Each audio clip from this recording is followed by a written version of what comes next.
Video को like सबसे प्रसन्न करना प्रभु मैं किसी योग्य नहीं। भगवान स्वयं अपने श्रीमुख से कहते हैं एकादशी स्कंद भागवत में, व्रतांश यज्ञ छंदांश तीर्था नियमा यमा यथा वरुंधित सत्संगा सर्वसंगो पहो हिमाम। मैं बड़े बड़े व्रत से वश में होने वाला नहीं, मैं बड़ी बड़ी यज्ञों से वश में होने वाला नहीं, मैं नियम संयम से वश में होने वाला नहीं। अगर मैं वश में होता हूँ तो साधु संग से होता हूँ। तो साधु संग क्या? भगवान की शरण।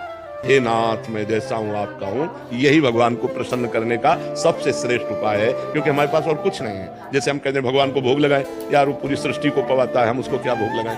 अब हम कहते हैं व्रत उपवास रहने इतने से क्या होने वाला है, यज्ञ करे तो उन्हीं की वस्तुओं से, दी हुई वस्तुओं से यज्ञ कर रहे हैं। सबसे बढ़िया बात है भगवान की शरण होना। हे नाथ मैं आपका हूँ, जैसा भी हूँ पर आपका हूँ।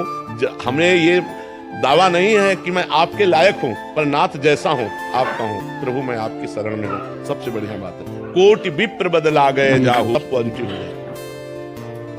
हम जो कह रहे हैं नाम कीर्तन करो पहले। भगवान विष्णु का भी 1000 नाम कीर्तन है शास्त्र, लेकिन आधा घंटा कोई नाम कीर्तन करो जो नाम प्रिय हो आपको। हरे कृष्ण श्री राम जय जय, जो भी राधा राधा राधा, खूब जोर जोर से भगवान नाम कीर्तन करो और चलते फिरते नाम जप करो। फिर देख लो आप उसका परिणाम, फिर आप खुद अनुभव करें। लेकिन लंबे समय तक 2-4 दिन किया फिर पाप कर लिया, फिर 2-4 दिन किया पाप किया, वो बात नहीं है। पाप आचरण रोक करके लंबे समय तक करो तो तुम्हारे पाप नष्ट हो जाएंगे, सफलता हाथ लग जाएगी। सबको सफलता क्यों नहीं प्राप्त होती, सबको सुख प्राप्त क्यों नहीं होता, लेकिन सब लोग सुख के लिए ही कार्य करते हैं और दुख क्यों प्राप्त होता है? उसका कारण पाप है।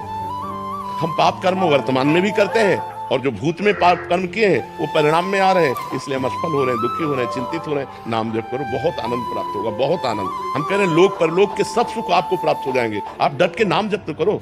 जैसे लोग कहते हैं कि नाम जप करने से क्या खाना मिल जाएगा, तुम खाना की बात क्या करते हो? अगर भगवान का नाम जप करो तो लोक परलोक सब जगह सुख प्राप्त होता है। जहां पाप नष्ट हुए तो सुख ही सुख घेर लेता है। और अगर भाई पाप कर्म करोगे तो पुण्य के प्रताप से ये मिल जरूर सकता है, लेकिन तुम्हारा नाश हो जाएगा। अंत में तुम्हारा नाश हो जाएगा, अंत में तुम जीरो पे होगे, कुछ तुम्हारे पास नहीं होगा। अगर नाम जप कर रहे हो, आज दुखी हो, चिंता मत करो, कल सुखी हो जाओ। हमको भोजन तक नहीं मिले 8-8 दिन, आज हम आपको प्रमाण दे रहे हैं कि हम गाड़ी पे चल रहे हैं, तो कल हमको भोजन नहीं मिला।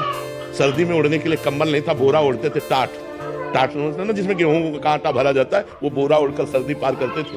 और आज हम आपको क्या बताएं, जब आप समझ लो यही है तो क्या व्यवस्था नहीं होगी। हर व्यवस्था है, राजा बाबू की तरह भगवान रख रहे हैं। तो कल जो था वो जो दुख में था उसमें हम धर्म को नहीं त्यागा, बड़ी कठिनाई से आगे बढ़ते रहे। तो आज वो बात आ गई जो लौकिक और पारलौकिक, ये तो सांसारिक सुख है, लेकिन भागवतिक सुख हम तुम्हें बता भी नहीं सकते कि कितना भगवान हमें आनंद देते हैं। इसलिए नाम जप करो, चिंता न करो, सफलता चरण चूमेगी यदि भगवान की शरण में हो और भगवान के आश्रित।